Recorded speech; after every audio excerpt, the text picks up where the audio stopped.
What are the 3 magical cures for healthy living? How can you follow the DASH and Mediterranean diets recommended by so many doctors and dietitians? And what are some practical recipes? How can we be moderate when partaking of our daily meals? Is moderate eating a type of fasting?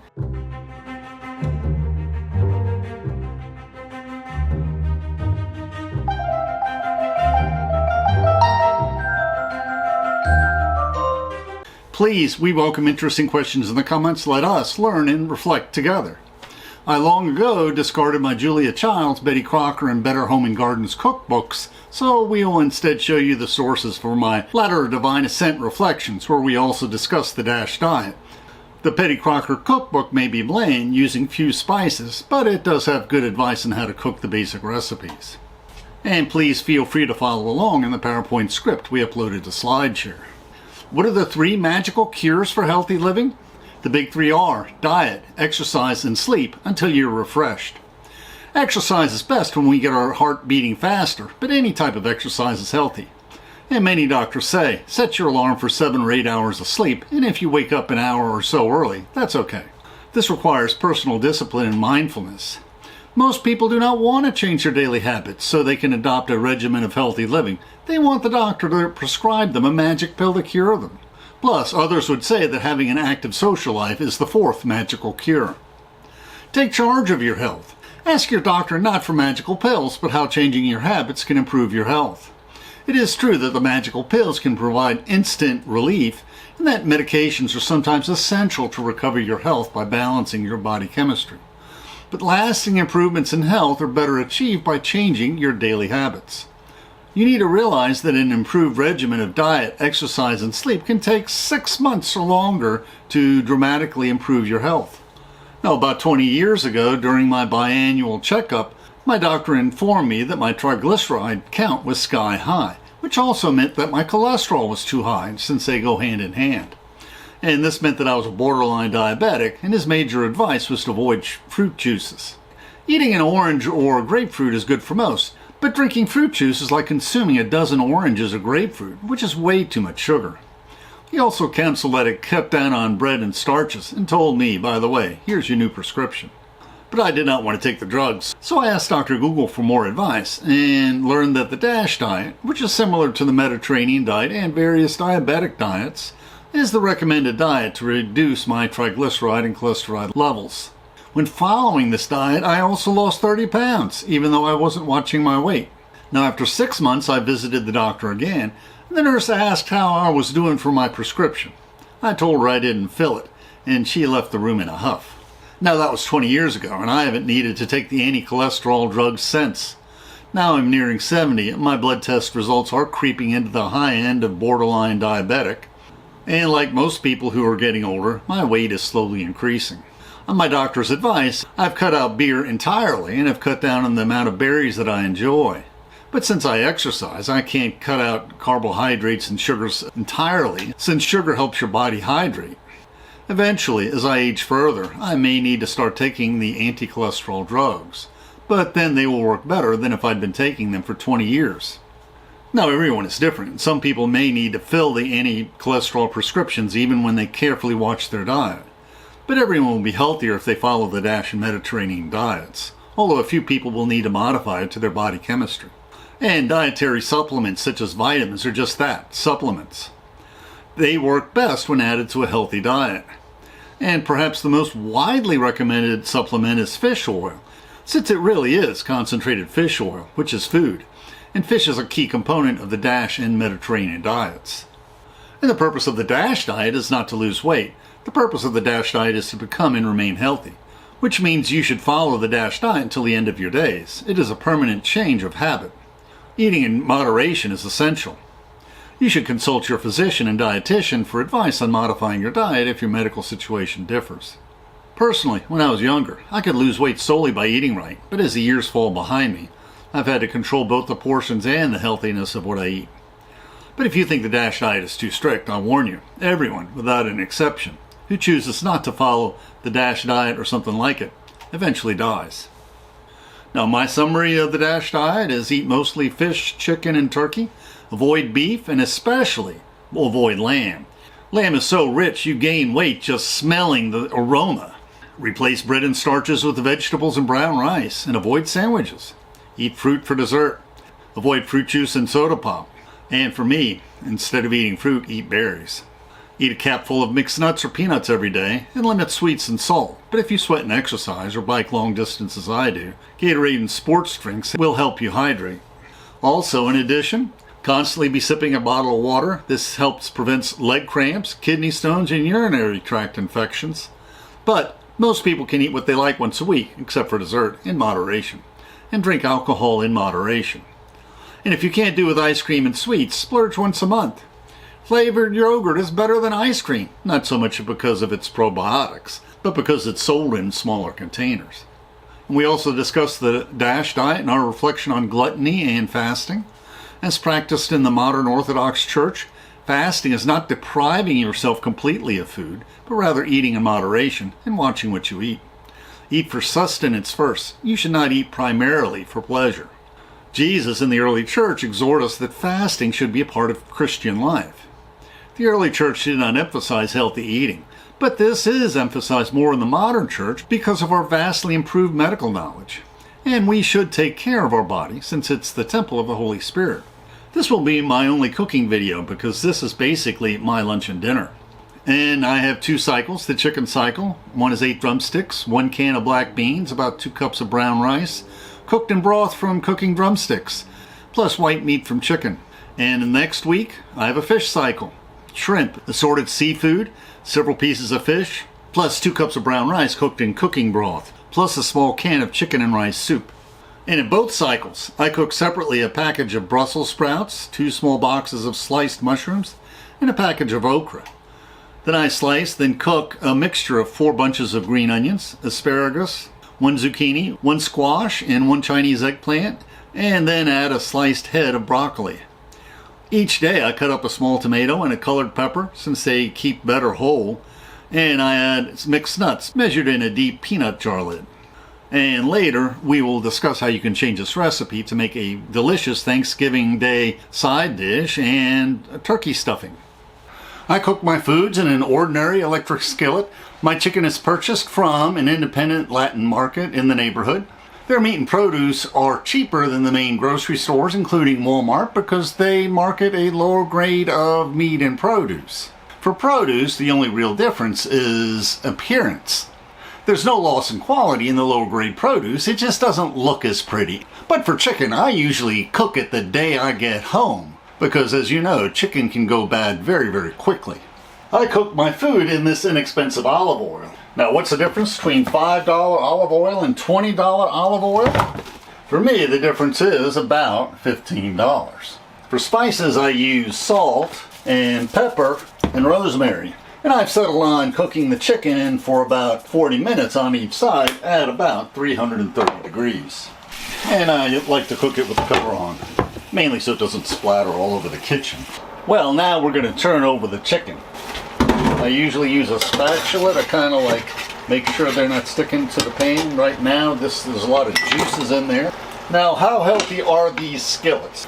Dr. Google informs us that the Teflon skillets purchased after 2013 are generally safe, but last time I shopped, I couldn't find any.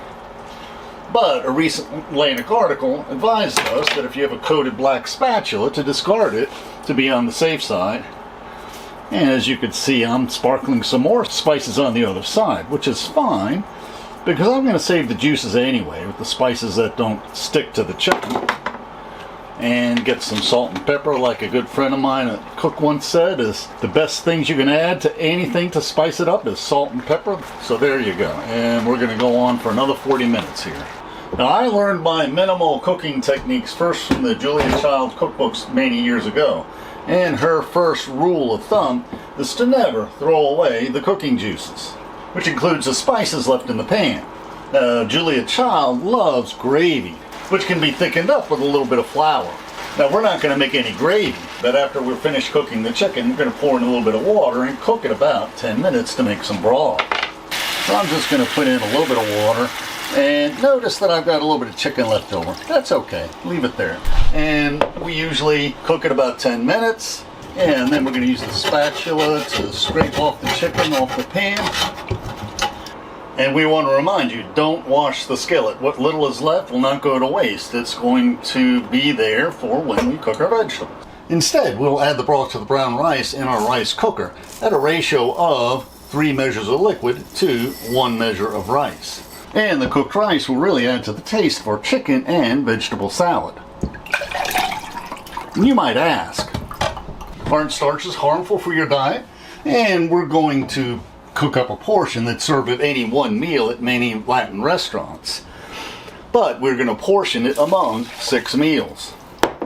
All you Latin ladies out there, you need to abandon the white rice and instead use brown rice, which is just as tasty when you cook it in broth. The difference is that the brown rice doesn't have the nutrients processed out of it like white rice. And besides, it's well known that everyone who eats white rice eventually dies. While the rice is cooking, we can cook the vegetables. Recently, I've acquired a taste for Brussels sprouts, which I cook by themselves in my trusty electric skillet, which we did not clean after cooking our chicken. Now first I slice the Brussels sprouts in half and the larger sprouts in about thirds. Like thus. First I put a little bit of our economical olive oil in our skillet, and then we just throw the Brussels sprouts in. And then what I do, of course, is I get the Brussels sprouts, put the cut face down in the skillet, just cook them for about, 5-10 minutes or so until they're brown. Let them cook a little bit longer. We'll mix them up a little bit. Also, off camera, I had put a little bit more oil in the pan. It was getting a little dry. Now, don't cook these Brussels sprouts so much that you kill them. You want to have them stay crunchy. I hate mushy vegetables. And we're going to set them aside in a bowl of their own. And then I cook my 2 packs of sliced mushrooms, since it'll brown nicely when you cook them with the other vegetables. And some fun questions to ask your friends are these. One fun question to ask your friends: are mushrooms fruits or vegetables? And the answer, surprisingly, is neither. Mushrooms are fungus, and they are surprisingly nutritious fungi, which is the plural form of fungus. Don't eat the mushrooms growing in your yard. Quite often they are poisonous.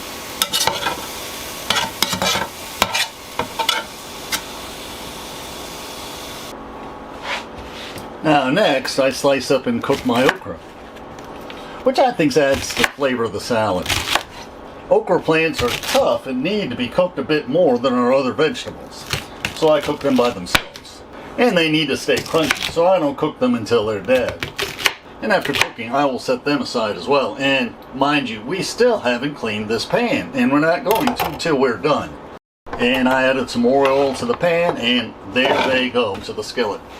And while we're waiting for the okra to cook, there's another small housekeeping detail I want to share with you. Sometimes if you have any trouble with mice or vermin, you really don't want to keep these bags of rice in your cupboards. You really don't. So the best way to do it is once you open up these rice, go ahead and pour them into the empty peanut jars.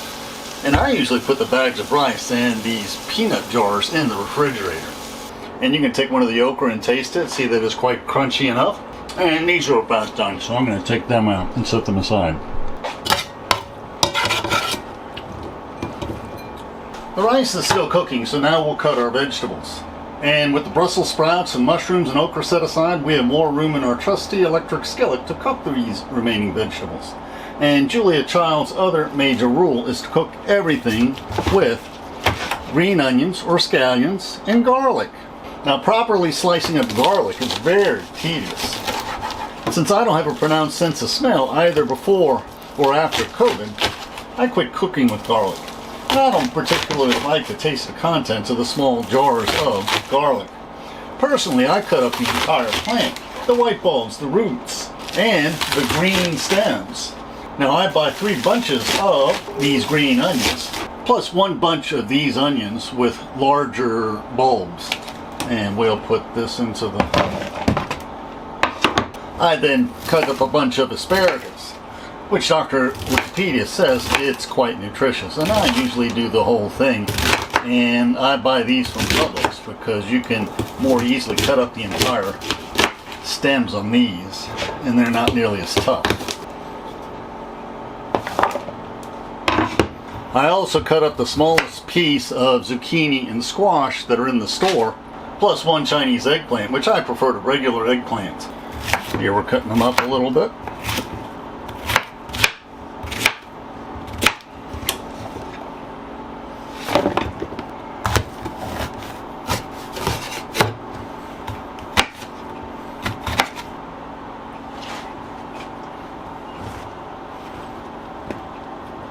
Now that they're all mixed up, I just put these vegetables in our trusty electric skillet. As you can see, it fills it quite up. And I add generous portions of rosemary, salt, and pepper. Mix them up after each spice.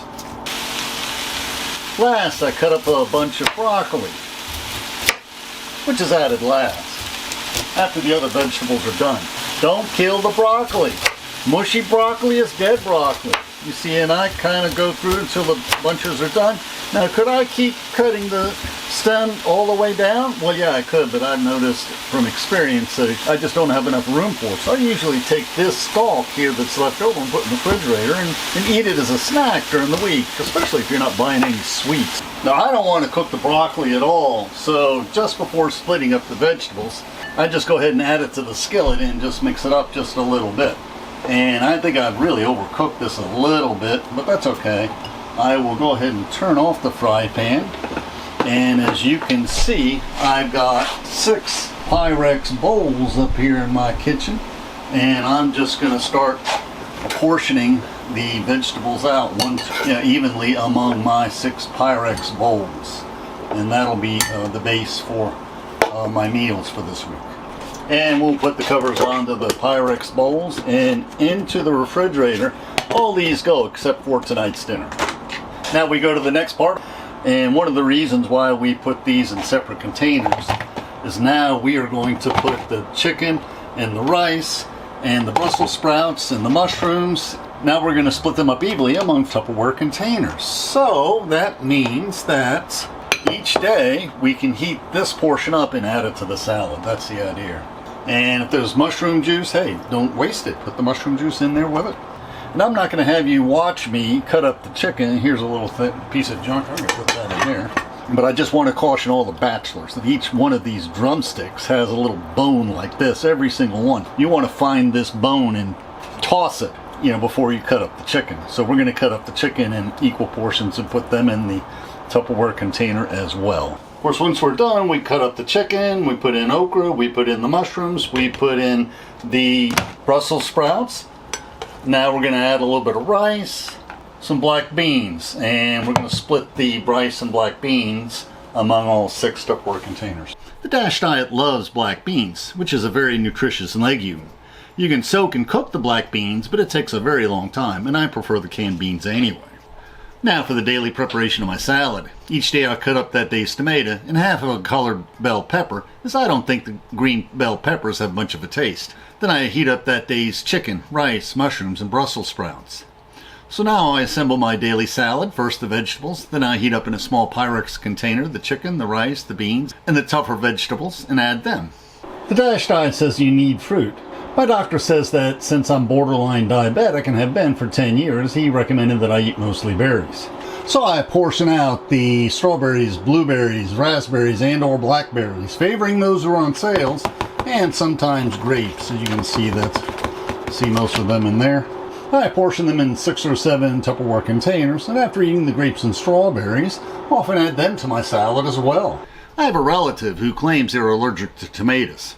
Now what's interesting is that tomatoes and bell peppers are members of the nightshade family of plants, as are eggplants, potatoes, and some medicinal plants. There are thousands of species of nightshades, including many ornamental flowering plants, and many species are highly toxic or have medicinal properties because of their high alkaloid contents. One alkaloid is the nicotine in tobacco, another nightshade variety. These nightshades are native to South America and were introduced to Europe as part of the Columbian exchange after Columbus stumbled into the New World.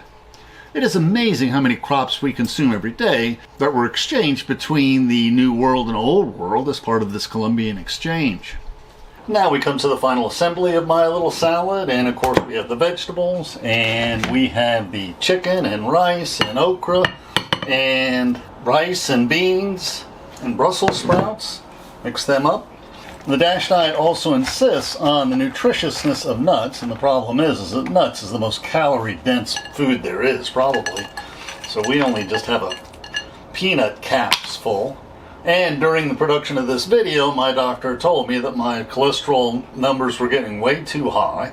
I had to quit drinking the 2 beers a night I was drinking and to cut back on the berries. So I just eat the strawberries and one other type of berry. So I usually put them in the salad as well. And of course, tomatoes and the bell pepper that I cut up. There you go.